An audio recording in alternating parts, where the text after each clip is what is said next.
Watching the Netflix Dracula series got me thinking about the character a bit. It's a series that I wish was longer, went in deeper when it came to his history and lore. It's a good watch and one I would recommend. It's not very long, but each episode is pretty satisfying with the events and time periods that it deals with. It got me thinking about vampires in general, and just how popular and how different they have become over time. I'm not going to pretend that I know everything when it comes to vampires, because I don't. I've never read Bram Stoker's Dracula, and I haven't seen all the films related to the character. I've seen a lot of films when it comes to vampires, some shows when it comes to them, and many video games that have them as playable characters or going against the big bad villain you have to take down. For the most part, my history of vampires has been pretty interesting, and by interesting, I think back at it and it's pretty random. I grew up in the 90s, and one of the movies that I saw was Dracula Dead and Loving It. That was my introduction.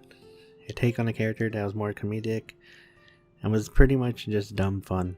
And after that, it was Interview with a Vampire, which had a lot of A-list actors, and was more dramatic take by going through the life of a vampire, the ups and downs, how people can betray, how those that you love can be taken away. Then there was Buffy the Vampire Slayer and Angel, which felt more of a Monster of the Week superhero type of show. One of my favorite takes when it comes to vampires is both the Strain television show and American Vampire, the comic book written by Scott Snyder. I like how interesting they both made the lore and the creatures with the different types of stories that they wanted to tell in their respective universes. Vampires are pretty much everywhere you turn, almost like zombies. I know they are popular in many genres. But for me personally, when I think about vampires, I think about horror. I think about the creatures that want to seduce humans, to be their servants, to be their feeding bags, to make things just horrible to be even close to them. I see them as the ones that were in the Strain television show. Monsters that hunted humans and used them just to live. Creatures that used to be our family members or friends and transformed, and all they have is this hunger, while one of them is the ruler, the main vampire. But watching the Dracula series, I just got to think about why we like them so much. What really makes them so attractive. I like to think that they have something that we all kind of want, and that's to be immortal, to be young, to be powerful. I mean, just think about how much your life could change in 100 years. How you can see the world around you change right before your eyes. The technology, the people, and just society around you. You'd be this person with so much knowledge and experience with life that it makes sense that they would have wealth and power. Because of the time that they were allowed to figure stuff out. We have hundreds and hundreds of years to live, but even having that time to live, it could become an empty feeling. Death is something we don't like to dwell on a lot, but one way or another, it's the same thing that catches up to us whether we like it or not. Something we all have in common. Seeing someone that can live forever with a couple of trade-offs is something to desire. To be able to not be sick, to not age, something that goes against nature, and it's against what it means to be a human. Death is something that vampires also fear, and the thought of being the damned.